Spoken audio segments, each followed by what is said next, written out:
എട്ടാം ശമ്പള കമ്മീഷന് ആദ്യ 6 മാസം പിന്നിടുന്നു.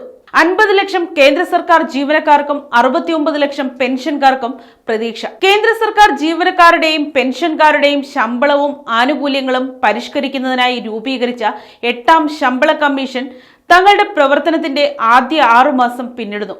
ജസ്റ്റിസ് രഞ്ജന പ്രകാശ് ദേശായി അധ്യക്ഷയായ കമ്മീഷൻ ഇതിനോടകം തന്നെ നിർണായകമായ പല പ്രാഥമിക നടപടികളും പൂർത്തിയാക്കി കഴിഞ്ഞു. 2025 നവംബർ 3-നാണ് കമ്മീഷൻ രൂപീകരിക്കുന്നതിനുള്ള ഔദ്യോഗിക വിജ്ഞാപനം സർക്കാർ പുറത്തിറക്കിയത്. തുടർന്ന് 2026 ജനുവരിയിൽ കമ്മീഷൻ നിലവിൽ വന്നു. രാജ്യത്തെ 50 ലക്ഷത്തോളം വരുന്ന കേന്ദ്ര സർക്കാർ ജീവനക്കാർക്കും 69 ലക്ഷം പെൻഷൻകാർക്കുമാണ് കമ്മീഷന്റെ തീരുമാനങ്ങൾ ഗുണകരമാകുക.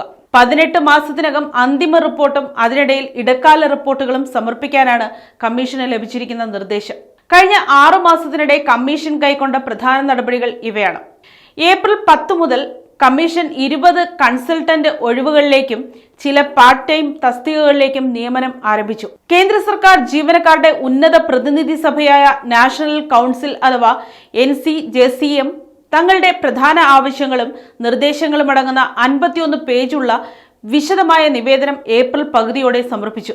തുടർന്ന് ഏപ്രിൽ 28-ന് NCJCM-ഉം എട്ടാം ശമ്പള കമ്മീഷനും തമ്മിലുള്ള ആദ്യ ഔദ്യോഗിക കൂടിക്കാഴ്ച ഡൽഹിയിൽ നടന്നു.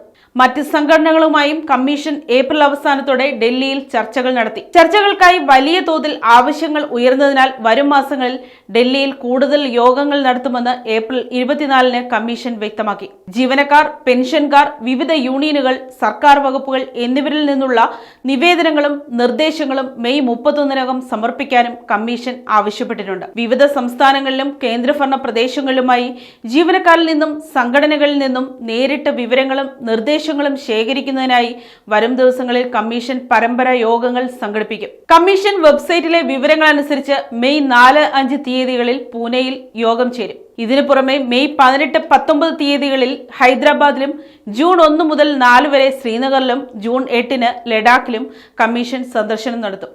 News desk, Kottarakkara media.